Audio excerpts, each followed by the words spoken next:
Bueno, hola, muy buenas tardes.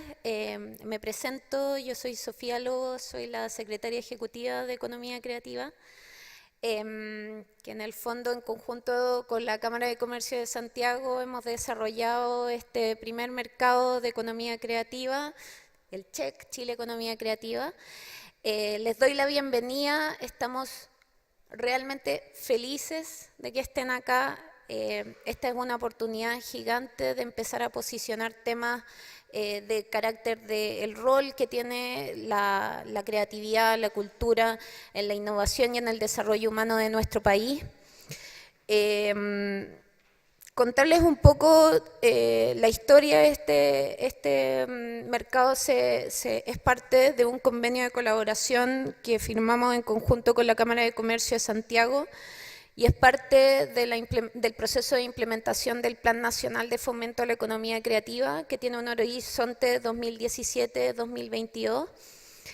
De los cuales uno de los hitos más relevantes, yo diría, es lo que se comentó durante esta mañana, que es el Mercado de Industrias Culturales del Sur, que va a ser sede Chile el año 2020. Gran parte de por qué generamos esta instancia de mercado tiene que ver con cómo fortalecemos competencia, posicionamos este sector como un sector que es relevante para el desarrollo de nuestro país y no solamente a nivel de crecimiento económico, sino también con indicadores que son bastante relevantes como es el desarrollo humano, inclusión social, diversidad cultural y promoción de valores cívicos. Y en el fondo el ver cómo logramos diversificar las fuentes de financiamiento de nuestro sector y también el posicionarlo con una estrategia de mediano plazo. Aprovechar el Mixur 2020 depende de que generemos esta instancia desde ya y que generemos este sustrato que permita visibilizar lo que somos, tanto a nivel del rol que tiene la creatividad dentro de las empresas, como viceversa, como a partir de los modelos que tienen las empresas, cómo podemos generar modelos de sustentabilidad del sector creativo. Entonces, es en esa mirada en que formulamos este panel, el rol de la creatividad en el desarrollo empresarial. Es un tema que es muy desafiante, de hecho, actualmente incluso se está desarrollando un bien público y Katherine Mollenhauer, que es la directora del MADA, del Museo de Diseño Aplicado, el Magíster, perdón, de Diseño Aplicado de la Universidad Católica, nos va a estar acompañando para liderar esta conversación con las empresas que han logrado generar esta sinergia, creatividad, innovación, cultura y desarrollo empresarial. Así que los dejo, estamos muy, muy felices. Mañana continúa esto, son 2 días de programación que es muy, muy potente y que en el fondo busca visibilizar lo que somos, lo que podemos generar y toda la relevancia que tiene el arte, la cultura y la creatividad para el desarrollo humano en nuestro país. Así que eso.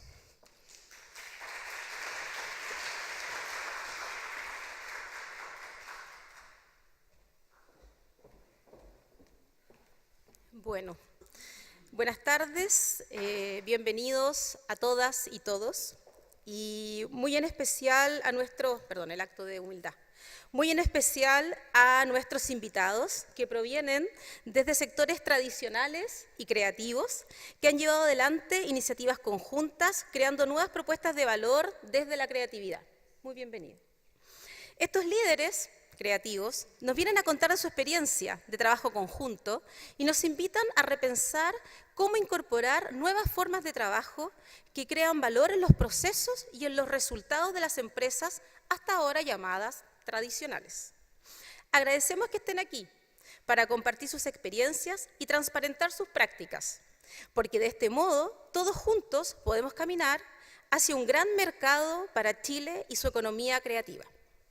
Primero que todo, voy a compartir con ustedes algunas diapositivas que buscan simplemente poder instalar algunos conceptos que tienen que ver con la economía creativa y con las industrias creativas para después dar paso a las exposiciones de nuestros invitados.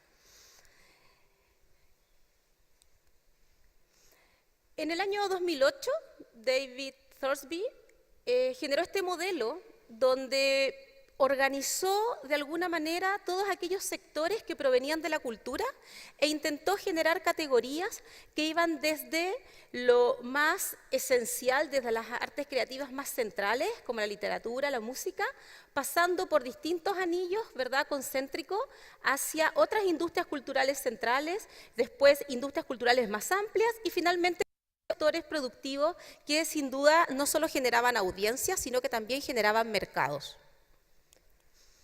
¿Qué es la economía creativa? Últimamente, al igual que el documento que en la mañana lanzaron desde el BID, hay otro documento que también salió hace poquito, que es muy interesante, que yo les recomiendo consultar, que es el de Políticas Públicas para la Creatividad y la Innovación, ¿ya? De los autores Benavente y Grassi.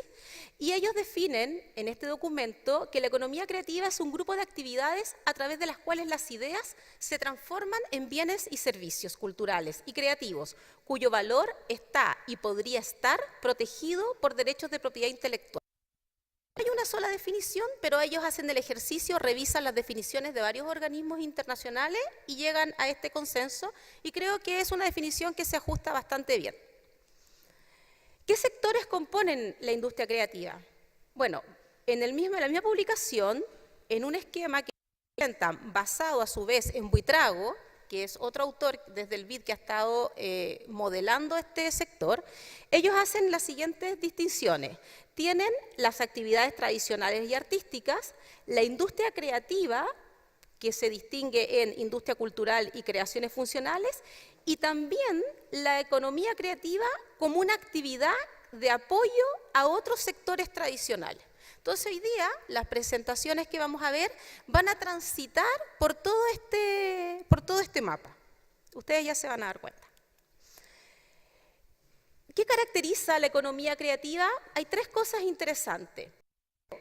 La caracteriza el reconocimiento de la creatividad, del arte y la cultura como una iniciativa productiva también, no solamente como una iniciativa social, cultural, que genera desarrollo humano, como recién nos decía Sofía, sino que con todo eso junto, además, puede generar valor, puede ser una actividad productiva. También lo bueno es que la caracteriza la relación con la generación y aprovechamiento de los derechos de propiedad intelectual. Hay ciertas cosas que se hacen en el contexto de la economía creativa que pueden capturar valor y que por lo tanto pueden ser sujeto de una transacción.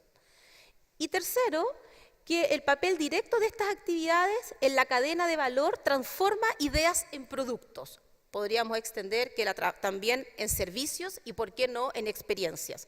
Un ejemplo súper que tenemos a la mano, muy concreto, muy cercano, es, por ejemplo, el turismo, ¿ya? ¿Qué actores sostienen a la industria creativa? Bueno, lo sostienen lo que se llama el ecosistema creativo, donde están actores creativos que mostrábamos recientemente, que podíamos considerarlos como la oferta, la sociedad, las audiencias, ¿verdad?, las comunidades que vendrían a ser la demanda, y también las industrias o empresas tradicionales, como vamos a escuchar hoy día, que han confiado en el aporte, en el valor que las industrias creativas pueden aportar a sus empresas. El sector público, pues son ellos quienes gestionan y quienes crean la pública, y necesitamos de ellos para poder hacer crecer y proyectar este ecosistema. Y por supuesto la academia, porque en la academia, la academia en el amplio sentido de la palabra, están las instancias de formación donde todos los profesionales y técnicos que se desarrollan en los sectores creativos van, estudian, y también los centros de I+D+I que están orientados a aportar a la cadena de valor de los distintos sectores productivos del país. ¿Cómo contribuyen las industrias creativas al desarrollo de Latinoamérica y de Chile? Bueno, en la mañana veíamos en la presentación que hacía el BID a través de muchas ventajas, porque articula, porque amplía el mercado, porque permite que haya financiamiento y hace sostenible los proyectos, porque forma capital humano, porque genera información, pero en el fondo permite generar riqueza, genera muchos empleos, mucho más de lo que uno podría pensar, y también algo súper importante, genera capital social. Cuando un país tiene capital social, es un país que puede seguir creciendo y desarrollándose armónicamente. También, y aquí me tomo de una cita de Francesco Zurlo, del Politécnico de Milano, porque las economías que se basan en la creación de nuevos significados no siguen a los mercados, los crean. Y eso es algo que es capaz de hacer la industria creativa. No solo seguir un mercado que ya existe, sino que crear y plantearse nuevos mercados que todavía ni siquiera hemos pensado que pueden existir. Bueno, como ustedes saben, este mercado tech hizo un llamado abierto a todos los sectores creativos que quisieran postular para poder estar hoy día aquí con nosotros y en las otras 2 mesas también que se van a hacer. Y hubieron 121 postulantes, divididos según esta torta que ustedes ven. Y hoy día nos acompañan 3 sectores, que sería videojuegos, diseño y artes escénicas, y con 3 seleccionados, donde vienen las empresas que contrataron a estos sectores y los emprendedores y empresarios que proveyeron sus servicios. Así que bueno, bienvenidos al panel Rol de la Creatividad en el Desarrollo Empresarial. Gracias.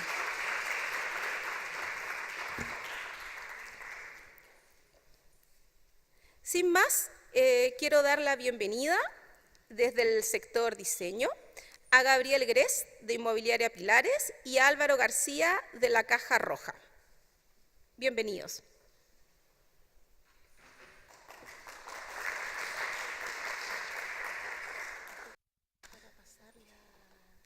¿Con cualquier botón? Claro, pero si necesitáis iluminar, tenés que hacerlo con este, porque ese no, este ilumina. Perfecto, no sé, No, tampoco. Tampoco ilumina. Bueno, no sé. Bueno, quiero una charla sin improvisar. Muy buenas tardes. Con este lo podemos ver. Con este lo podemos ver. Ok. Con el de abajo, con el de abajito. ¿De ahí? Con ese. Ahí. Y el del medio lo retrocede. Ok, muchas gracias. Muy buenas tardes, mi nombre es Gabriel Grés, como podrán leer ahí, soy arquitecto jefe de proyecto en la Inmobiliaria Pilares, una de las filiales de las empresas, la cual también tiene también como filial Almagro. Lo que les voy a contar ahora es más testimonial que en sí una lección de creatividad en sí. En realidad, en ese aspecto, nosotros aprendimos de cierta manera a poder abrir nuestras mentes en un mercado tan, se podría decir, apretado como es el mercado inmobiliario, muchas veces también muy enjuiciado, muchas veces también con justa razón, para poder nosotros ver nuevos caminos en los cuales nosotros pudiéramos enfrentar los proyectos y de cierta manera empezar a, como decía al principio, diseñar desde el habitar. Hay algo que es difícil muchas veces poder incorporar a lo que son las empresas que ya tienen una producción, que ya tienen una historia, que ya tienen, se podría decir, una seguidilla de triunfos empresariales. Entonces uno puede llegar y decir, oye, mira, tengo tantas ideas, me meto así, ¿me entendés? No es fácil. Pero si nos vamos a lo que es la etimología básica de la palabra arte, el arte puede tener significado para cada uno y todas las interpretaciones son válidas. Estoy hablando de lo que es la etimología de la palabra para después mostrarle a ustedes cómo la aplicamos. Arte, como muchos sabrán, viene del griego, es una combinación de la palabra que nace del griego y que nace también del latín, que es ar y tecné. Ar que viene de hacer y tecné que viene de técnica. La base de la palabra en sí es hacer con técnica. Si uno junta esas dos palabras en sí, puede sonar bastante frío, no, el arte es más que eso. Pero comenzar de ahí, entendiendo de cómo son las cosas, puede llegar a hacernos unos muy buenos intérpretes de las necesidades de la gente. Yo como arquitecto me considero un intérprete de las necesidades espaciales de las personas. Encuentro que esa es mi misión. No vengo acá literalmente a sacar de la nada ni enseñarle a las personas cómo se debe vivir. Eso sería una pedantería intelectual. Yo vengo a interpretar lo que ellos necesitan en base a sus actos, a su cultura, que por ejemplo yo la interpreto como la seguida de actividades que identifican el vivir de una persona. Pueden haber otras definiciones de cultura que también son válidas. Estoy diciendo yo cómo vamos nosotros poco a poco encaminando nuestras herramientas para poder realizar esta interpretación que les digo a ustedes. Con la Caja Roja se hizo un trabajo bastante acucioso con respecto a este tema. Por un lado, lo que es la interpretación por parte de arquitectos, diseñadores, ingenieros comerciales, publicistas, con respecto al producto. Entonces, ¿qué es lo que pasa? Tenemos que la ventaja del diseño que nace aquí no es solamente por creatividad pura, nace de un antecedente que te llega antes. Nosotros primero recibimos información de la cual decía, las personas, por ejemplo, en este barrio, un barrio como por ejemplo, o sea, una comuna como por ejemplo La Cisterna, en la cual uno dice, no, mira, antes el mundo inmobiliario se movía, acá ¿cuánto compran? No, 2 dormitorios, un living, todo, como 3 pisos, le gusta la piscina, le ponen unos cuantos juegos para cabros chicos y ya está listo. No es así el asunto. Es por eso que ese tipo de proyectos, hoy la gente misma le ha provocado una especie como de obsolescencia programada. Esos proyectos van a quedar obsoletos pronto. ¿Entendí? La gente ya está exigiendo porque está viendo respuesta en muchos proyectos, no solamente de arquitectura, que están respondiendo a su manera de vivir. Entonces nosotros recibíamos una inyección de información en la cual nos decían, mira, acá las personas las entrevistamos y tenemos frases que identifican sus necesidades. Decían, mira, nos sorprendía de repente, yo no necesito un departamento o no es mi prioridad tener un departamento amplio. ¿Qué es lo que uno dice inmediatamente? La inmobiliaria, no, hagámoslo más grande, más grande, más grande, más grande, y muchas veces no dan los números, que son las cosas que también algunas veces nos frenan. Pero sin embargo, este tipo de herramientas nos daba la oportunidad para poder tomar un camino por otro lado, donde decía, oye, mira, esta persona dice, mira, yo no necesito un departamento tan grande, necesito un departamento más práctico, un departamento con mayor compartimento. Y yo lo que voy a disfrutar en sí, ya que no puedo disfrutar tanto el barrio afuera, porque por ejemplo me encuentro al lado de una calle como Gran Avenida, que no es muy acogedora, quiero tener un barrio dentro del proyecto de mi edificio. Por lo tanto, ese edificio pasaba a tener una especie de exclusividad de emplazamiento. Ese edificio, si tú lo colocas en otro lado, no resulta. Porque si tú le creas un mini barrio, bueno, estoy hablando de un caso puntual de un edificio que tuvo La Cisterna, que vamos a hacer La Cisterna, no resulta porque dice la persona, bueno, ¿para qué le pusieron tanto cuento al primer piso? A mí lo que me interesa es mirar el cerro. ¿Me entendí? Que son cosas relativamente, se podría decir, obviedades, pero que es bueno muchas veces saber de dónde nace esa obviedad. ¿Qué es lo que pasa con este proceso racional que dice ahí? El foco en el usuario, perfecto. El usuario nos está diciendo, lo entrevistan a muchas personas. ¿Qué es lo que estás buscando? ¿Qué materiales te gustan? ¿Qué actividades realizas? ¿Qué cosas no te interesan? ¿Entiendes? Y de ese tipo de cosas nosotros fuimos a esta interpretación de lo que ellos quieren. Ahora, obviamente con el tiempo esto va a ir evolucionando. No digo que los proyectos que vamos a hacer nosotros van a encontrarse con un edificio que son realmente la nueva tendencia en arquitectura. Es un comienzo, un muy buen comienzo. Por ejemplo, como caso puntual, hemos logrado que los edificios comiencen poco a poco a liberar el primer piso. Puede sonar algo como, bueno, liberar el primer piso. Los primeros pisos de los edificios de departamentos generalmente están llenos de puras salas que nadie ocupa. Generalmente, que hay una sala de uso múltiple, que realmente lo piden por cumpleaños, o que realmente lo piden por una reunión de vecinos, que hay una sala de conserjería, una lavandería que cada vez la gente menos usa, ese tipo de cosas. Pero ¿qué es lo que pasa? Nosotros en algunos proyectos, al recibir esta información decíamos, oye, ¿qué pasa si liberamos el primer piso? Si a esta sala no le damos tanta importancia o no estamos ocupando intersticios del edificio como para, oye, mira acá, podéis meter una sala. No, oye, liberemos el primer piso, la gente va a disfrutar su espacio. Está pagando gastos comunes. Le duele, alega cuando paga gastos comunes, que no son solamente por seguridad. Dicen, oye, acá hay un espacio que yo quiero utilizar. ¿Entendés? Entonces nosotros, en un proyecto como el que estamos haciendo en la calle 18, dijimos, el primer piso nosotros lo vamos a diseñar en base a qué. La gente, por medio de la entrevista, esta inyección de información que tenemos nosotros, nos dijo, a mí me interesa mucho el entorno histórico, es algo de lo cual yo estoy consciente. Estamos hablando de Santiago Centro y todo, y la gente dice, yo tengo conciencia del entorno histórico, y me interesa saberlo, me interesa conocerlo, me interesa que el proyecto lo mostrara, me interesa lo que es lo multicultural. O sea, yo no quiero llegar y encerrarme simplemente en el edificio y prender mi equipo, no, o sea, a mí me interesa estar ahí, me gusta ese entorno. Obviamente tengo ciertas críticas a la seguridad y todo, perfecto. Y nosotros dijimos, vamos a diseñar el primer piso en base a lo que es la historia del barrio 18 y lo que es poder circular alrededor del primer piso de ese edificio. Entonces, todo ese proceso nos lleva a decir ya, ¿qué es lo que dice el arquitecto? ¿Cómo se hace? Dentro de nuestras bolas, como la gente cree que tenemos, propusimos cierto tipo de cosas, materiales donde podemos abrir, limitar una galería, ciertas perspectivas que, mira, tú entras al edificio, está el conserje, pero detrás del conserje hay un gran, por decir una detrás de él, un pasillo que pueda tener una perspectiva, que uno siempre llega al conserje una especie como que uno rebota como pelota de goma, como que uno llega al conserje, se rebota y se da el ascensor. Acá no, nosotros dijimos, hey, habitemos por dentro. La gente de comercial, la gente de publicidad dio su interpretación también. Entonces, ¿qué es lo que pasa? Además de permitir armar el equipo, identificas distintos tipos de creatividades dentro del tuyo. Entonces eso es lo que nos lleva, de cierta manera, a poder tener una nueva visión con respecto a este proceso creativo. Tener la conciencia de cómo poder ser el mejor intérprete posible dentro de la especialidad que nos toca a cada uno y obviamente dentro del proyecto. Le agradezco mucho su tiempo. Gracias.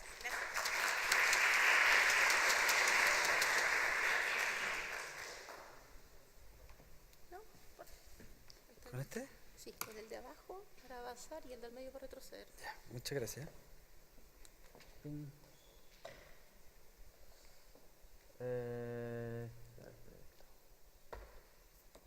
Bueno, nosotros somos la contraparte, somos la Caja Roja. Yo soy Álvaro García, soy diseñador.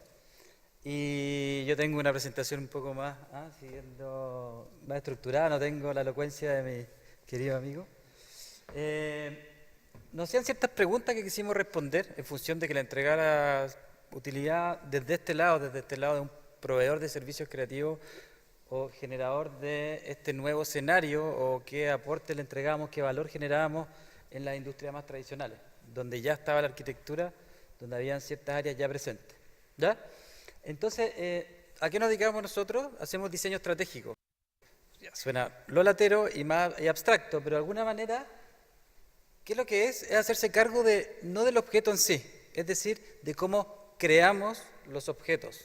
En este caso, para Pilares, ¿qué es lo que es? No es hacernos cargo de cada producto en particular, para eso tiene arquitectos, publicistas, diseñadores de interiores, etcétera, sino de alguna manera cómo hacernos cargo del cómo se genera eso, ¿ya? Que es una etapa anterior, y una etapa que es más transversal y se puede hacer cargo de muchos proyectos, y esa es la idea, lo acompañamos hasta el momento en 3 proyectos, como también acompañamos a otros con otros proyectos. ¿Ya? ¿De qué les sirvió a Pilares?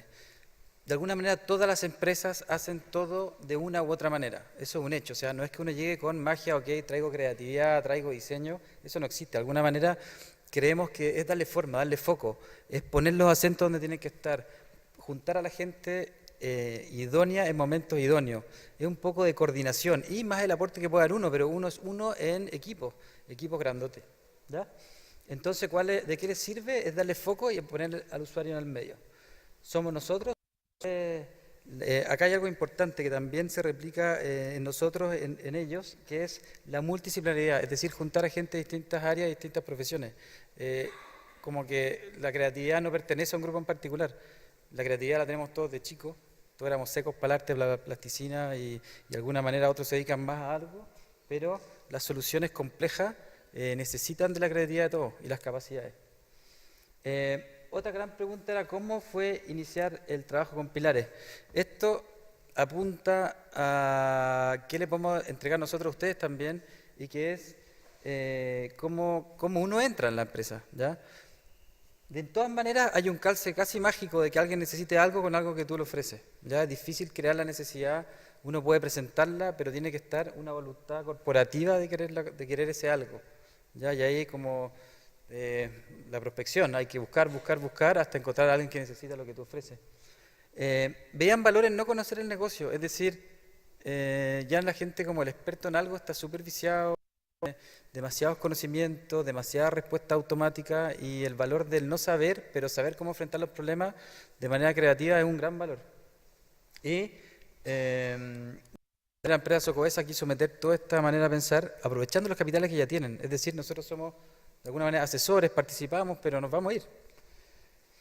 ¿En qué consistió el trabajo? De alguna manera fue entrar a una cultura dada, es decir, insistimos en que llegar con una solución dada no sirve para nada, es entender cómo funciona, sacar lo mejor de ellos, hacer un modelo de cómo sería el ideal sin nosotros, y en base a ese ideal sin nosotros, integrar aquello que vamos a aportar nosotros, que es esta lógica de trabajo, de instancias de trabajo, hitos responsables y dar espacio, o sea, que es súper importante. La gente está muerta de sed de poder crear. Si tú le das espacio para hablar y juntáis a las personas y le dais 2 horas, les aseguro que los resultados son increíbles. Los aprendizajes, cosas que aparecieron de sorpresa en este trabajo con Pilares, es de alguna manera la transformación por diseño, es decir, la actividad genera cambio en la gente, genera sed, genera no sé, se dedican más, le ponen más cariño, están más motivados, se quedan hasta tarde, antes por otro tipo de motivos, ¿ya? Pueden trabajar entre distintas áreas. Es impresionante cómo se transforma una organización a través de su actividad, o cómo hace esa actividad. Muy importante descubrimiento también que, o sea, hay profesiones más afines y otras. Tienen que estar todas, pero tienen que haber del área creativa. Es decir, la capacidad de conceptualización, de generar conceptos globales, de ser capaces de darle un coagulante a toda esta situación, son virtudes de las áreas más creativas. Por entrenamiento creemos que se puede aprender, pero son necesarios, es decir, para que no sea un objeto de partonímico, de partes, digamos, necesitamos a alguien que sea capaz de sintetizar y juntar, visualizar, juntar distintos idiomas. Es necesaria la parte creativa. Y es súper importante, y le agradecemos a Pilares y que da libertad de movimiento, es decir, nos dejan, de alguna manera, son colaboradores, trabajamos en conjunto, sacamos cosas adelante en conjunto y no hay trabas, y eso es maravilloso. Preguntaba como los beneficios que nos permite esta situación. Principalmente es trabajar en lo que te gusta. Yo creo que a todos, si estamos acá, es algo que nos diferencia, y es que no fuimos sin ser pesados, digamos, o abogados o doctores, o de alguna manera elegimos algo que no necesariamente, que sabíamos que hacer un camino un poquito más difícil, que sabíamos que nos llena, que es casi tal vez una vocación más que una profesión, y que de alguna manera, haciendo estas acciones, trabajamos lo que nos gusta, hacemos cosas que generan impacto en la sociedad, es decir, chuta, una torre de muchos departamentos, son 200 familias, ya hay 200 familias donde vivirán dos, o sea, estamos hablando de que son 400 y son 2 torres, de cada proyecto se impacta a 800 personas, y cómo viven su vida en la ciudad, o sea, es heavy. Y muy importante también es cómo mejorar nivel país, es decir, una gran motivación que tenemos nosotros a hacer las cosas bien, y que el otro también trate de hacer las cosas bien. ¿Para qué? Para que salgamos del commodity, salgamos de lo básico y generemos valor a través de la creatividad. Y como bien dijo la Katy en la presentación anterior, es hacer cosas más complejas. Hasta aquí llega, no sé cómo está de tiempo, así que casualidad.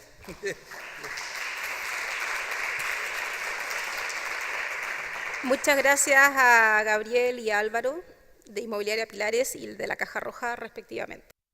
Bueno, ahora le pedimos desde el sector de videojuegos que nos acompañe primero el señor Juan Fernández de Chilquinta Energía y luego Marcelo Bastías de Glacial. Bienvenidos.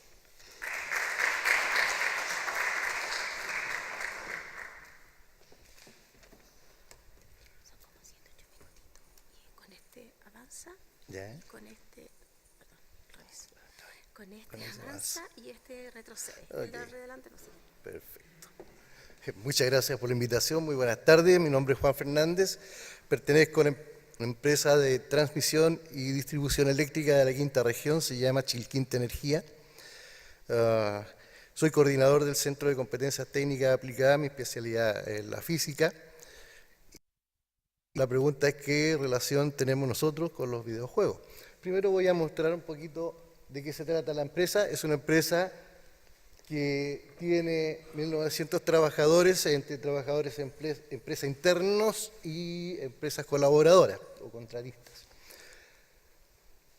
Pertenezco a este centro que a fines del año 2010 se crea para dar una respuesta de formación técnica, pero un tanto diferente, es modelo de formación por competencias. Luego, hace poco tiempo, en el año 2016, se agrega además un staff de personal experimentado para trabajar lo mismo, pero en las competencias comerciales y especialmente relacionado con experiencia en el servicio al cliente. Bien, lo primero es, ¿qué necesidad tiene la empresa para decidir contratar un servicio creativo? Ustedes lean, yo voy a contarles algo, mientras tanto, para ver si podemos acortar un poco el tiempo. Yo les voy a contar todo en función de una situación. Imagínense ustedes que en su trabajo les dicen, mira viejito, tú de ahora en adelante vas a tocar una guitarra que tiene 46 cuerdas. Ustedes conocen la guitarra de 46 cuerdas, ¿no? Yo tampoco. Entonces, el trabajador queda pensando y dice, ya, pues, ¿y cómo me lo vas a enseñar? Perfecto, yo te lo enseño, me preocupo que tú aprendas, así que vienes a una sala y en esta sala yo te voy a pasar los ejercicios, te voy a decir cómo son las notas, dónde vas a pulsar, ¿ah? Y te voy a mostrar unas lindas diapositivas sobre el tema, pero la guitarra no la vas a ver. Llega el día del concierto y le dicen, ya, tú aprendiste, sacaste un 100% en las pruebas, te mostré la guitarra en foto, ahí está, así que ahora instálate ahí y toca la guitarra. Hasta ahí llega la persona. Eso nos pasa a nosotros. ¿Dónde nos está pasando? Nos está pasando en las subestaciones de poder. Las subestaciones de poder son esas enormes subestaciones en las cuales hay voltajes altísimos involucrados, potencias altísimas, y si una persona va a aprender manipulando la instrumentación y los equipos que hay dentro de la subestación, tenemos solamente dos opciones. Una, desconectar parte de la subestación con el riesgo, ¿cierto?, de que exista algún problema que deje sin energía a los clientes, inaceptable. Y la otra es que lo llevemos a mirar cómo un operador ya experimentado lo está haciendo. Tampoco funciona muy bien. Hay otra situación más que se agrega a esto. Se agrega la situación en la cual un trabajador que ya está ejerciendo esa función, metiéndose en una subestación de poder a mover, a hacer, ¿cierto?, su trabajo, de repente se encuentra con equipos nuevos. La tecnología ha avanzado mucho y va avanzando tan rápido que de repente nosotros nos encontramos que hay un equipo nuevo que ya viene en camino de algún país determinado y ya tenemos que estar enseñándole al trabajador cómo se opera ese equipo porque se va a instalar en poco tiempo más. Entonces, ¿cómo lo hacemos? Y ahí nace la idea de este tema, ¿cierto?, de la realidad virtual. Tenemos varias ventajas. Una, la mejora incremental del proceso de entrenamiento, la trazabilidad de la evolución del proceso, el beneficio versus costo, no podríamos hacer una subestación solamente para aprendizaje. Disponibilidad permanente, yo lo puedo enseñar al trabajador metiéndole a la realidad virtual cuando yo quiera o cuando el trabajador pueda, o de acuerdo a un programa, da lo mismo. Y esa rápida respuesta de capacitación ante la incorporación de nuevos equipos al servicio que les decía recién. El equipo todavía no entra en servicio y el trabajador ya con la realidad virtual va a estar inmerso en él, va a saber cómo trabajarlo. Entonces para nosotros va a ser mucho más fácil después incorporarlo al mundo de la operación eléctrica de alta potencia con esta nueva información que tiene, que ya no es una transparencia, un papel, una diapositiva. Eso es en el fondo el trabajo nuestro. Muchas gracias.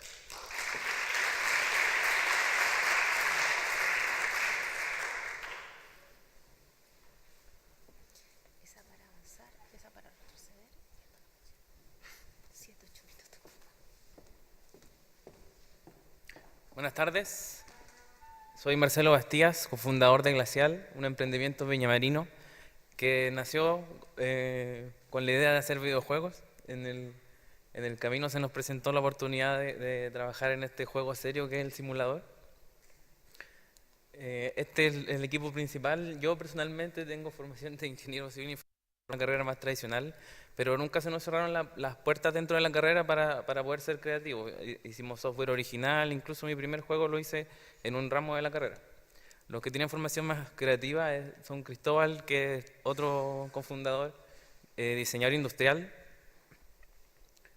Se dedicó la primera parte de su carrera a hacer fotorrealismo para empresas inmobiliarias. Y José Mena es un colaborador de nosotros que es técnico en sonido y diseña todos los sonidos de los juegos y del simulador. ¿Cómo hicimos la vinculación con Chilquinta? Yo trabajé en Chilquinta como un año y medio más o menos, haciendo trabajo más tradicional de informática.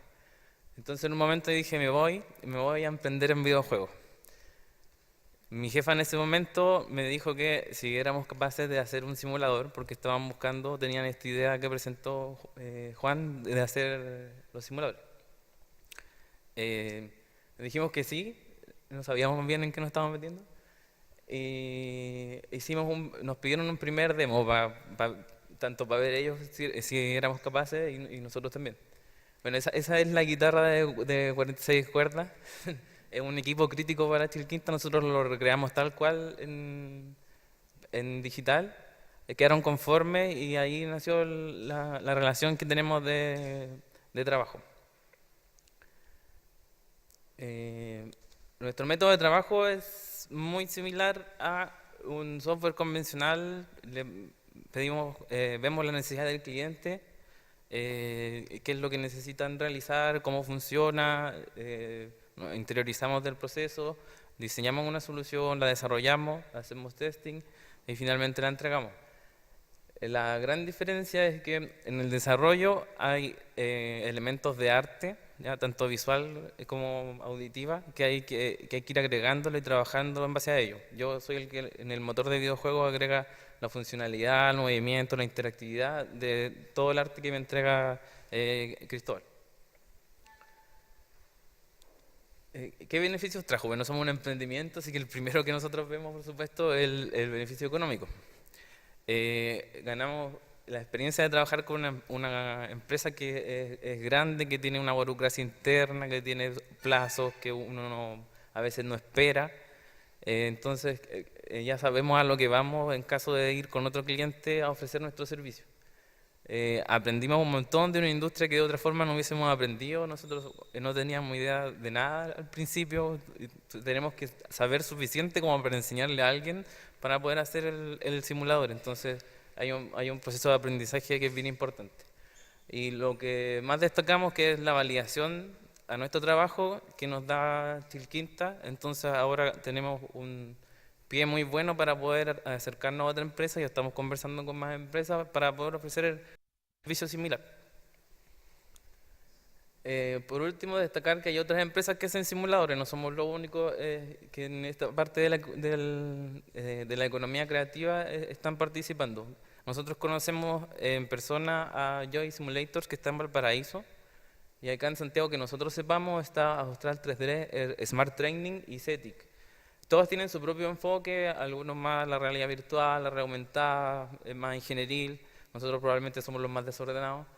Y nuestro énfasis es principalmente en la experiencia de usuario, la facilidad de uso, porque ya es una tarea que ya es complicada. Entonces, complicarla más de parte de nosotros no serviría mucho.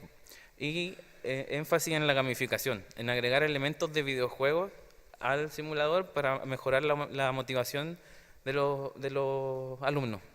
Cosas como penalizaciones, el logro, medallas, puntuación, por lo menos a las generaciones más nuevas les sirve para motivarse y a aprender.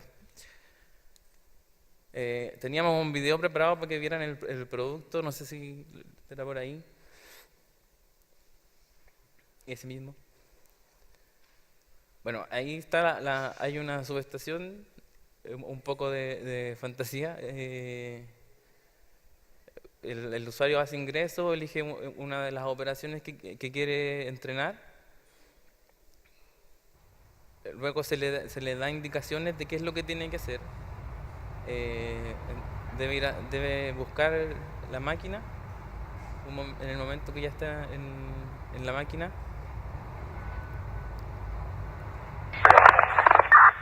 Le dan otra instrucción de qué es lo que tiene que realizar y una vez que realiza la acción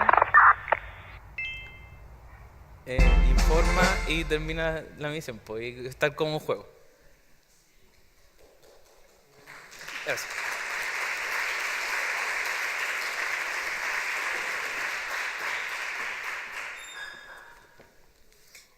Muchas gracias a Juan y a Marcelo. No sé si lo comentaron, pero cuando hicimos la reunión previa a la preparación de este panel. Creo que el hecho de que alguien se equivocara en la realidad al apretar esos botones dejaba no sé a cuántas regiones. O sea, esto de hacerlo en un juego no lo hace menos dramático en el caso de que las personas no completen la misión. Me acuerdo que eso me llamó mucho la atención cuando nos reunimos. Muchas gracias. Ahora, por último, pero no por eso menos importante, vamos a invitar a pasar a quienes representan al sector de las artes escénicas. Y quizás es como el que uno diría artes escénicas, ¿no? Así, teatro, por ejemplo. Vamos a invitar a pasar a Washington Esparza y a Juan Pablo Iriarte de Minera Escondida y Co-Crear, respectivamente.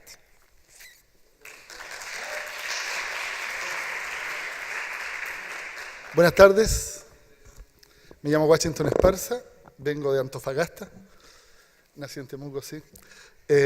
Soy de formación ingeniero ambiental, trabajo para la industria minera, soy experto en prevención de riesgo de la industria minera extractiva nacional del Servicio Nacional de Geología y Minería y trabajo administrando un programa de mejoramiento conductual de los trabajadores en el área de la minería, en un sector de Minera Escondida que está cerca de Antofagasta, digamos, donde trabajan alrededor de 1.200 personas y tiene que ver con todo la infraestructura necesaria para que esta minera opere.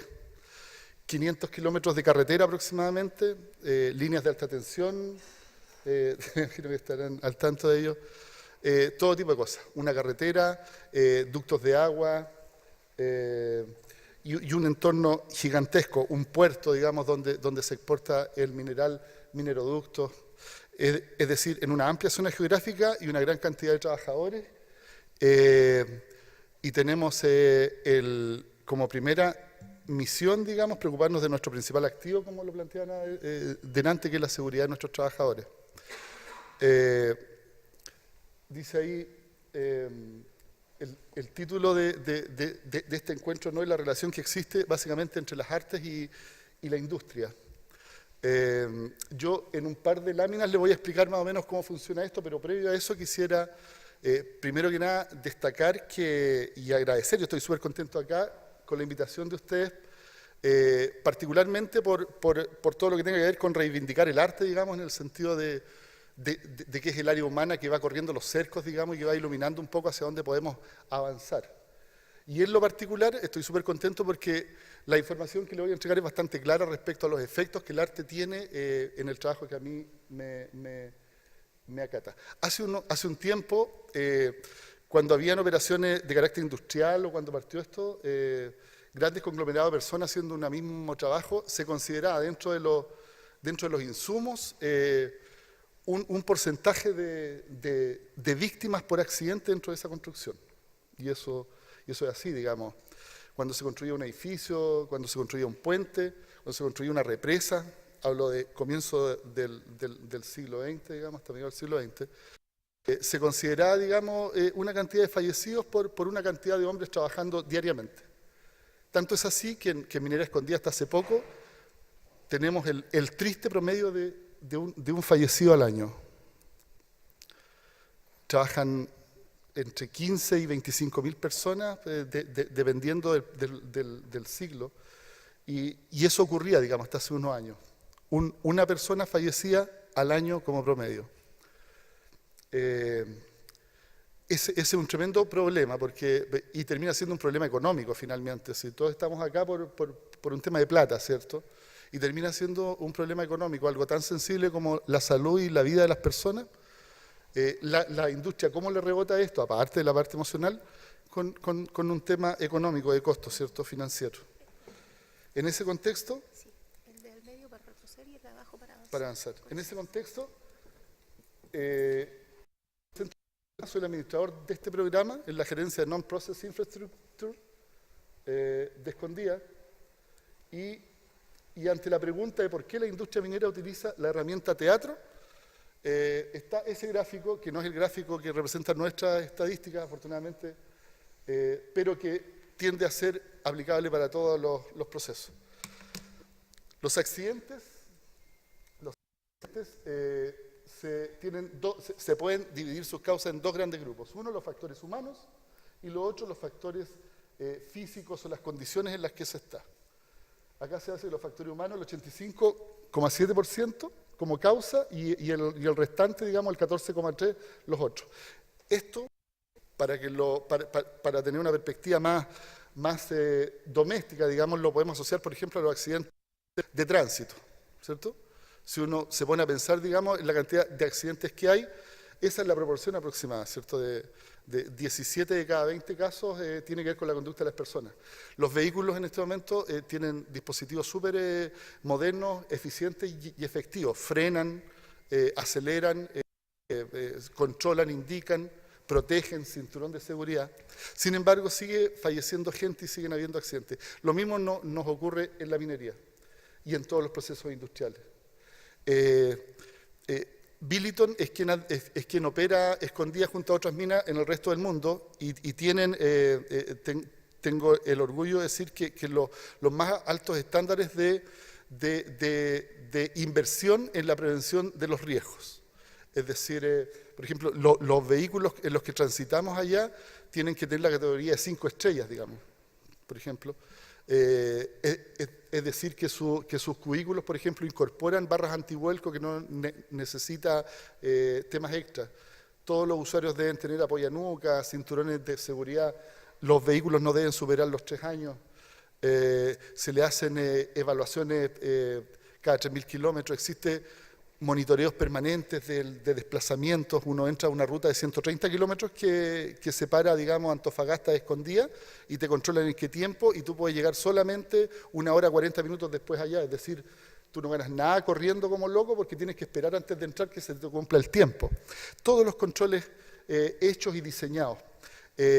Los sistemas anticaída con el tema de la caída en altura, de regreso a salas eléctricas. Es decir, hay todo un aparataje, o sea, hay una inversión gigantesca para entregarle a los que trabajamos allá las mejores condiciones para estar seguros. Toda esa inversión se aplica en ese 13,5%. Pero el resto, este 85,7%, depende de cada persona. Es decir, un conductor puede subirse en un vehículo, puede chequear que los neumáticos están buenos, que los frenos funcionan, que tiene el cinturón de seguridad, que cada uno va bien sentado, el equipaje va bien embalado. Pero si decido cruzar una esquina cuando se está terminando el amarillo y lo cruzo en la mitad del rojo, es un tema personal. ¿Sí, adelante?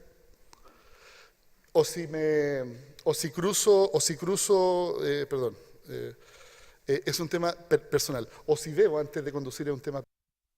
Ya, este programa aborda ese 85%, es decir, un Pareto invertido, ¿no?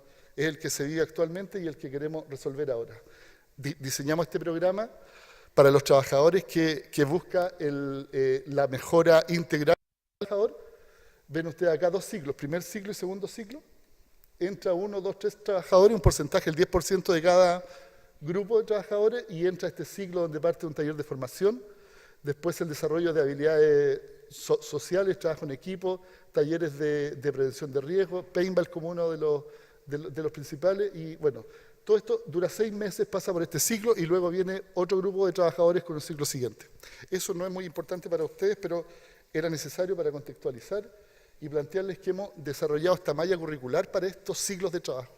Y esta malla tiene 3 grandes partes: una capacitación técnica en Health, Safety and Environmental Community, esto es técnica, digamos, en prevención de riesgos, básicamente. Otro, de equilibrio, flexibilidad y salud, un programa con monitores de yoga, digamos, que desarrollan una serie de rutinas personalizadas para cada grupo de trabajadores para que protejan la salud de su espalda y las extremidades superiores, digamos, y le mantenga una salud física. Y dentro del desarrollo integral, la tercera parte, el desarrollo de habilidades sociales, que está en esta columna, ¿sí? Donde todos los meses desarrollamos uno de estos trabajos: trabajo en equipo, habilidades comunicacionales, autocrítica, resistencia al cambio, aprendizaje, creatividad, asertividad, ética profesional.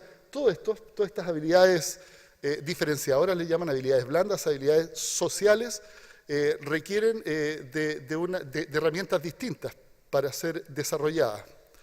Habilidades sociales. Y acá es donde nosotros pedimos la ayuda a nuestro amigo Juan Pablo a través del teatro y las artes escénicas.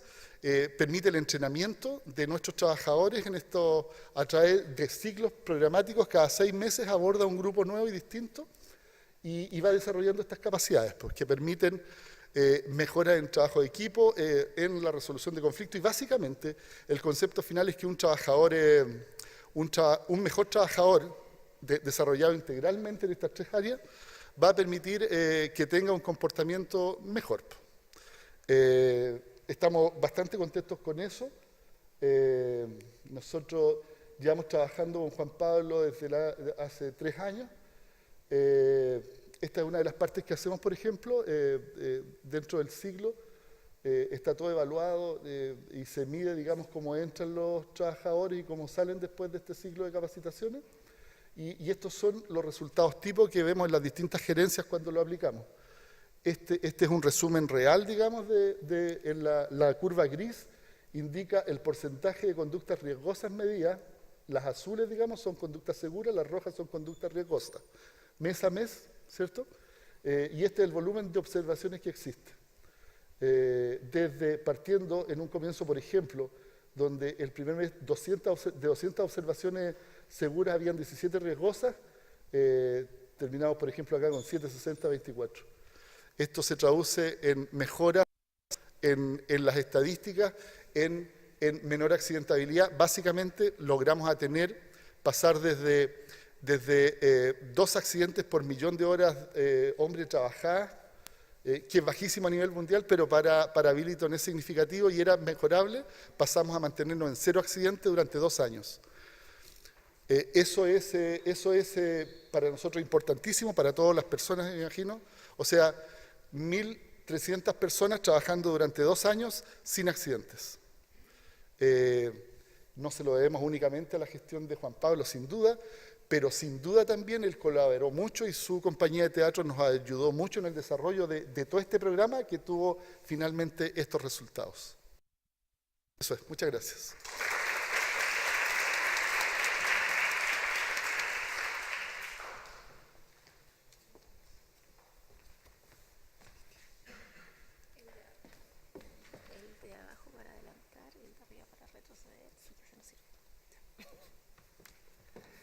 Bien, buenas tardes. Mi nombre es Juan Pablo Iriarte y soy uno de los socios fundadores de CoCrear, Colectivo de Creadores Artísticos Limitada.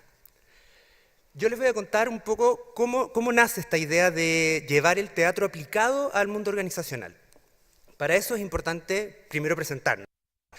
Nosotros somos 2 directores de teatro que tenemos una formación similar. Sergio es mi colega y yo, ¿no es cierto? Nos conocimos en el Magíster en Artes, Convención en Dirección Teatral en la Universidad de Chile. De primera formación somos actores y además somos docentes de teatro. Y empezamos a revisar el año 2000 cuáles fueron los resultados que aparecieron en un estudio que realizó el Observatorio de Políticas Culturales y junto al Proyecto Trama, donde observaban cuál era la situación laboral de los trabajadores del arte en Chile. Y aquí aparecen datos que a nosotros nos parecieron bien interesantes. Primero, que el 61,3% de los artistas escénicos eran independientes. Eso se traduce en no solo sino que también en términos de precariedad de las condiciones laborales, falta de previsión social, no hay contrato y por supuesto también esta inestabilidad en términos económicos. Y que el 48% aproximadamente teníamos estudios universitarios. Lo que nos muestra es que hay mucho potencial, que hay conocimiento, que hay habilidades que hemos desarrollado como profesionales de alto nivel, pero que no se compensaba, no se relacionaba a cómo funciona o la penetración que puede tener el arte, ¿no es cierto?, en nuestra sociedad hoy. Nos preguntamos entonces, ¿qué hacemos con este potencial? Porque tenemos equipos en ambas compañías de actores, creadores, músicos, que tienen mucho talento, pero además muchas ideas. Y dijimos, ¿cómo lo podemos canalizar para sacarlos del escenario, de lo netamente artístico, y darle un valor? Y lo que hicimos fue empezar a estudiar. bueno, ¿cuáles son los beneficios del teatro más allá de nuestra pasión, ¿no? Porque nosotros, quienes hacemos arte, sentimos en la guata, decimos, esto es una pasión que uno se levanta y la siente en la guata. Yo no podría hacer otra cosa que no hacer teatro. Y empezamos a revisar varios estudios y nos dimos cuenta que, por ejemplo, el 84% de las personas que asisten o que tienen alguna relación con una actividad cultural se vuelven más felices en términos de sus quehaceres personales y que se reduce el estrés, sobre todo en los espectáculos que son quizás más en tono de comedia, pero también se produce un fenómeno muy interesante que la neurociencia ha estudiado últimamente, que tiene que ver con que, gracias al descubrimiento de las neuronas espejo, el teatro fomenta la activación de la empatía y de los aprendizajes por imitación, por ejemplo. Con este antecedente nos dimos cuenta que además podíamos potenciar, gracias a las estrategias teatrales, la concentración y la atención. En un estudio de la pedagogía teatral habla ahí solamente de los niños, pero sabemos que en realidad en las escuelas a nosotros no nos enseñan a poner atención o a concentrarnos. Los papás y los profesores nos dicen, ponga atención, pero nadie nos enseña. Y la verdad que en teatro sí nos entrenamos para eso. Entonces son absolutamente replicables todas las estrategias que nosotros aprendemos en nuestro entrenamiento para poder desarrollar estas habilidades. Dicho eso, empezamos a mirar, bueno, ¿y a dónde apuntamos? Y nos dimos cuenta que el 60% de los problemas que ocurren en las empresas es la comunicación. Y dentro de eso hay tres factores importantes, donde las personas tienen temor a decir lo que sienten, a expresarse, sienten desconfianza y, por supuesto, hay indiferencia en la relación con un otro. Esto es fatal. O sea, todos quienes sabemos y que soñamos con una sociedad diferente, esta indiferencia, esta apatía por un otro, y quienes hacemos teatro decimos, hay que combatir aquello, ¿no? Lo que necesitamos es más cercanía, más contacto, más relación. Y el teatro finalmente es comunicación. Y ahí dijimos, esta es nuestra área donde tenemos que intervenir. Y en un verano del 2017, en una tarde de piscina, así son nuestras reuniones, tipo Google, pero con menos presupuesto, estuvimos conversando y dijimos, bueno, formalicémonos, porque hasta 2 o 3 años atrás habíamos estado recibiendo invitaciones de diferentes empresas para apoyarlos, pero eran invitaciones espontáneas. Y lo que Sergio fue decir, oye, si estaba esta necesidad, lo que nosotros deberíamos hacer es sistematizar nuestro trabajo y nosotros empezar a generar estas instancias de negocio, para así también poder ayudar y colaborar con la sustentabilidad y la rentabilidad de propios equipos creativos. Y esta frase nos movilizó, sin duda alguna, una frase de Augusto Boal de Teatro del Oprimido. Todos debemos hacer teatro para averiguar quiénes somos y para descubrir quiénes podemos llegar a ser. Quiénes podemos llegar a ser también nos movilizó a nosotros. ¿Qué podemos llegar a hacer con el talento que tenemos con nuestros equipos en la compañía? Y así fundamos CoCrear. Somos un equipo de profesionales, artistas, y también nos acompaña una psicóloga que es seca, se llama Alicia, que pone la parte de la psicología positiva. Fusionamos entonces el teatro y la psicología positiva para desarrollar tandas en las empresas y también colaborar con programas, por ejemplo, de lanzamiento de productos o de comunicación interna. ¿Cómo lo hacemos? Porque hasta ahí podría parecer una utopía. Nosotros redefinimos la fórmula que tiene el teatro aplicado, que es una tendencia que hace 10 años aproximadamente en el extranjero se ha venido estudiando, se ha venido sistematizando, y nosotros decidimos cambiar expresión por comunicación, viendo que las empresas lo que necesitan es cumplir un objetivo comunicacional, ¿no es cierto? Y eso es influenciado, por supuesto, por la suma o la multiplicación de actividades que el cerebro en términos de los contenidos, el cuerpo por las actividades experienciales, el corazón, la creatividad y la confianza. ¿Cómo trabajamos? Al igual que en el teatro, nosotros hacemos levantamiento de información, descubrimos cuáles son las necesidades de los clientes, hacemos una propuesta y una vez aprobada, nosotros ejecutamos la actividad, que puede ser un taller o una presentación de una obra de teatro. Este año, estos son los clientes, porque yo solo les muestro este año considerando que es el año de formalización de CoCrear. Estos son los clientes con los que hemos trabajado. Nosotros, gracias al apoyo del Centro de Desarrollo de Negocios Ñuñoa, pudimos entender cómo funciona este otro mundo nuevo para nosotros, que es otro lenguaje, y finalmente el Centro de Desarrollo de Negocios también nos contrató después para poder desarrollar habilidades en emprendedores que estaban igual que nosotros. Para ir cerrando, contarles que la relación que iniciamos con Washington en el programa de seguridad partió el 2015 y en relación a los impactos que ya mostraba Washington, nos vuelven a invitar para desarrollar este proyecto de 2 años donde podemos aplicar el teatro no solo en desarrollo de habilidades blandas, sino que también vamos a hacer un taller, más que un taller, una mini obra con los propios trabajadores donde vamos a trabajar su testimonio, sus necesidades en relación al autocuidado y a las vivencias que tienen en la faena de la mina. Los beneficios están allí, a la vista. Por supuesto, mayor empleabilidad, autogestión para poder desarrollar nuestras profesiones artísticas, porque podemos generar fondos sin depender de otros fondos concursables, por ejemplo. Podemos formalizar, hay un sentido social porque desarrollamos audiencias también. Nos pasa que hay mucha gente que nos comenta que nunca habían visto una obra de teatro o que no habían tenido estas experiencias. Y eso, por supuesto, para nosotros es un orgullo. Y por supuesto, un montón de aprendizajes porque cada día nos estamos enfrentando a nuevos desafíos, incluso estar acá, ¿no es cierto?, es poder desarrollarnos desde otro lugar y poner en valor el talento que tienen nuestros equipos, nuestros actores, actrices, psicólogas y nosotros. Muchas gracias.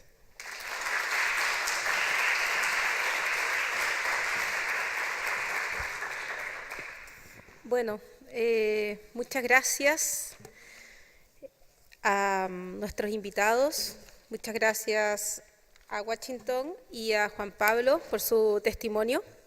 Y ahora, para finalizar, vamos a hacer una pequeña ronda de preguntas en honor al tiempo. ¿Cuánto tiempo tenemos? Aproximadamente. Como 20 minutos. Muy bien. Yo sé que la pasión embarga. Yo también tuve que contenerme para mi presentación.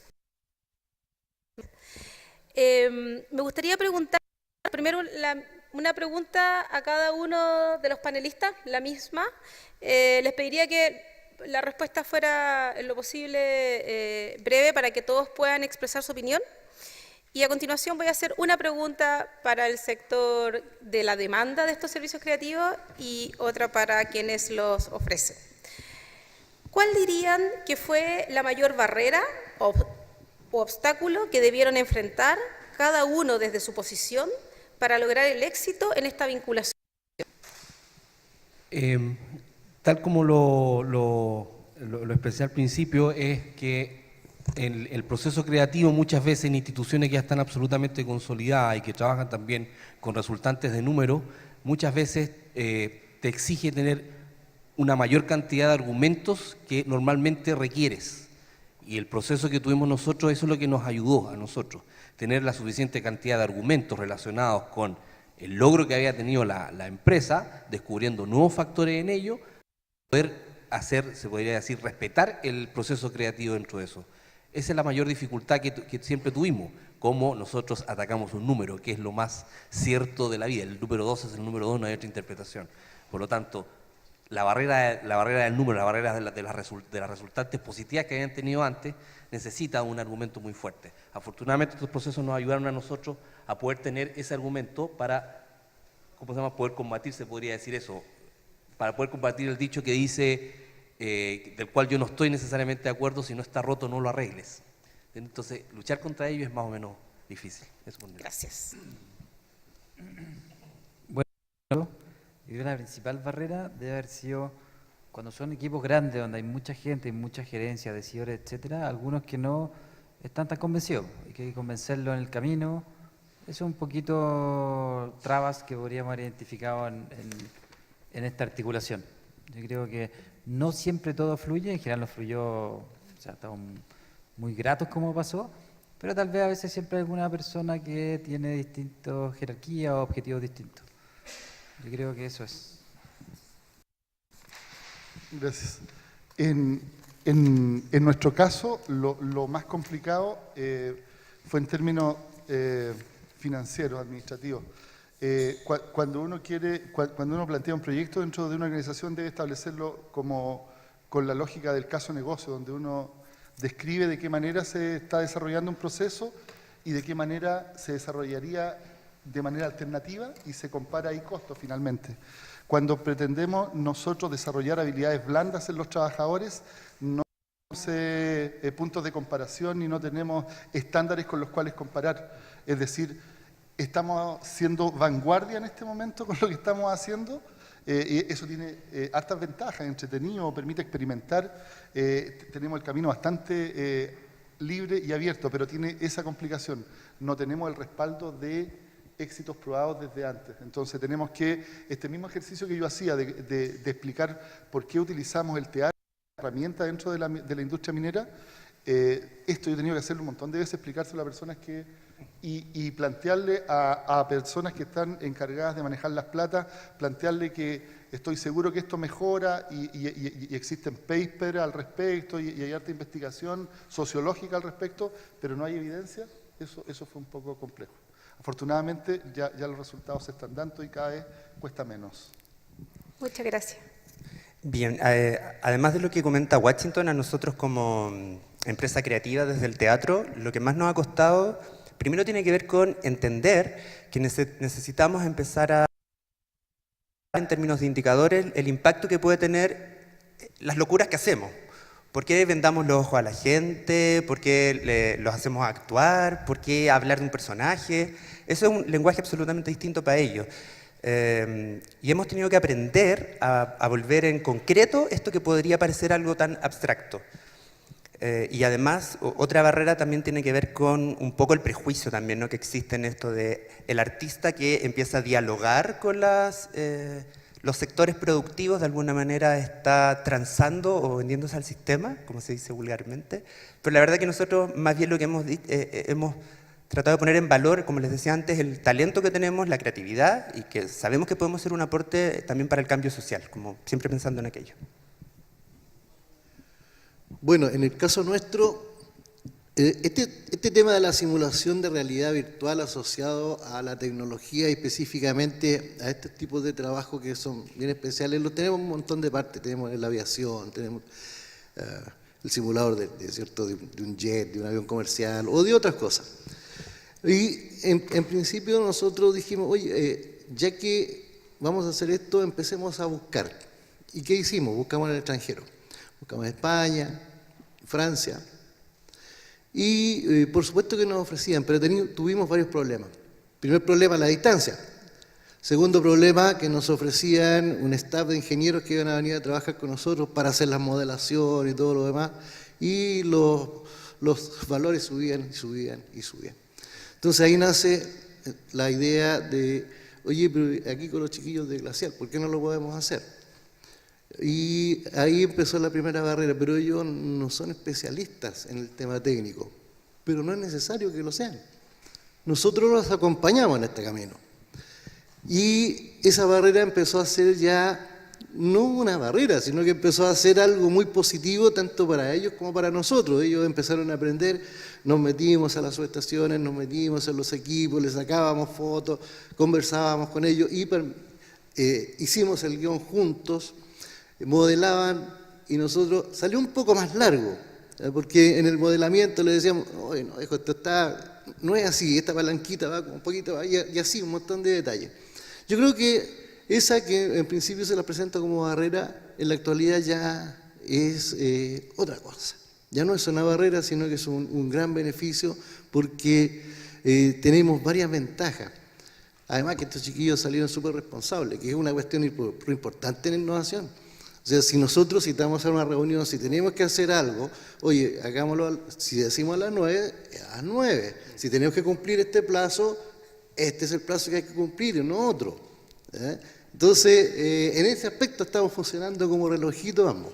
Así que, como decía, partí como barrera, pero en este momento es todo lo contrario. Yo creo que tenemos una tremenda oportunidad y pienso que vamos a seguir trabajando con ellos en otros temas relacionados con lo mismo.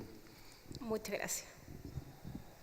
Bueno, la principal barrera, justamente como decía Juan, somos jóvenes, la empresa estaba recién formada, entonces, claro, había que demostrar que éramos capaces de hacer lo que nos iban a pedir y que íbamos a ser responsables y profesionales al hacerlo. Entonces, esa es la principal barrera que tuvimos en este caso.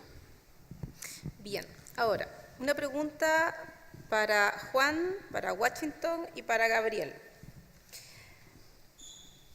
¿Qué recomendación le darían a otras empresas que están considerando contratar servicios que provienen de sectores creativos? Mira, mi recomendación por la experiencia que tenemos y que la empresa nuestra afortunadamente tiene un liderazgo que está muy enfocado en la innovación, es sumamente importante que lo hagan porque ahí hay una tremenda fuente de innovación. Eso es una cuestión sumamente importante. En lo que a mí respecta, si necesitan el apoyo del teatro y las artes escénicas, Juan Pablo le responde a todas sus expectativas, los va a interpretar perfectamente sus requerimientos y les va a cumplir como corresponde. Juan Pablo Iriarte, co-crear.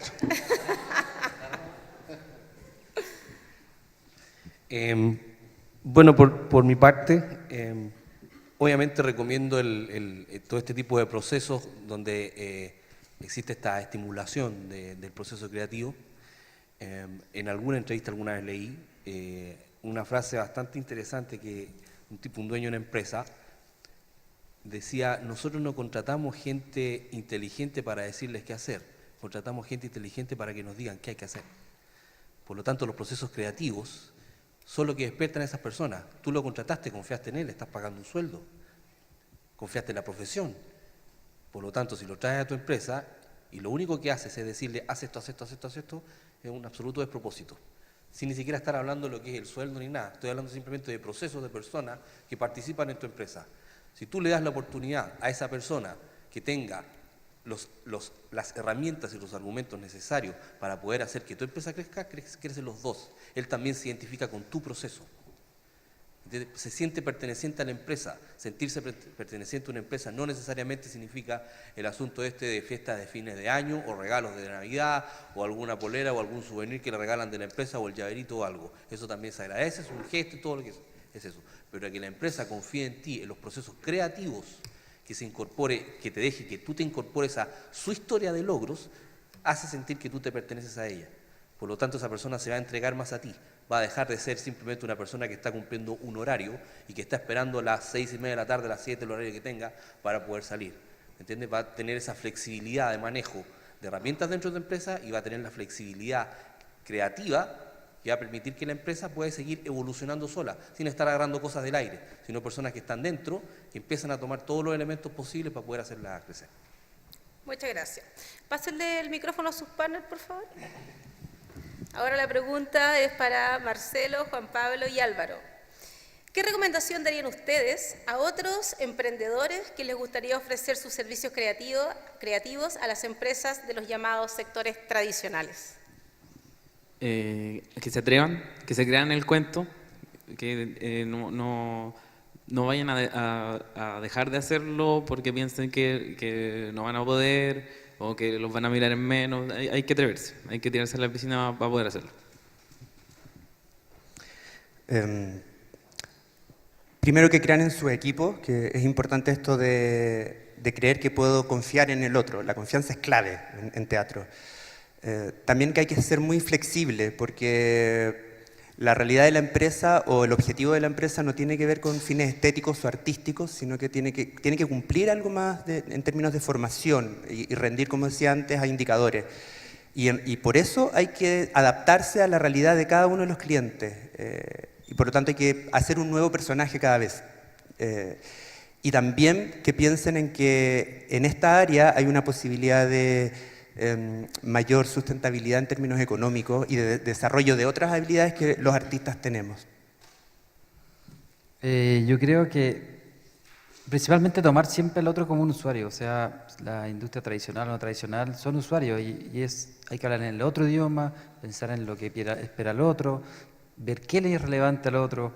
Yo creo que siempre tratar de enfocarse en el otro y no en uno, porque uno queda en discursos, se enrolla, pero al final el otro tiene que buscar cosas importantes para el otro. Eso. Muchas gracias. Bueno, yo quiero finalmente agradecer a los invitados y quiero especialmente agradecer a Chilquinta, a Minera Escondida y a Inmobiliaria Pilares, porque si ustedes se fijan, no son empresas chicas. Son empresas grandes, son empresas que tienen hartas cosas que hacer, yo me imagino, y para ellos hoy día ha sido de su parte muy generoso que estén aquí compartiendo sus visiones. Yo la verdad es que, como mencionó Sofía hace un rato, yo soy directora de un proyecto que está recién comenzando, que se llama Puente Diseño Empresa, que justamente intenta establecer este puente entre el aporte del diseño como parte de la economía creativa y las empresas tradicionales. Y nada, estoy muy contenta de saber que ya tenemos parte del camino avanzado y que ustedes hoy día están tan sensibles al aporte que la economía creativa puede hacer a sus distintos sectores, y que les agradecemos realmente este llamado que hacen a las otras empresas para seguir colaborando. Y a ustedes, chicos, nada más que felicitarlos. Lo que sí, Sofía, me gustaría el próximo año que tuviéramos alguna chica en el panel invitada. Bueno, supongo que es un camino que se está abriendo, ¿cierto? Vamos, chicas, el próximo año. Y nada, muchas gracias a todos y a todas por haber estado hoy día en la tarde con nosotros. Un aplauso para ustedes.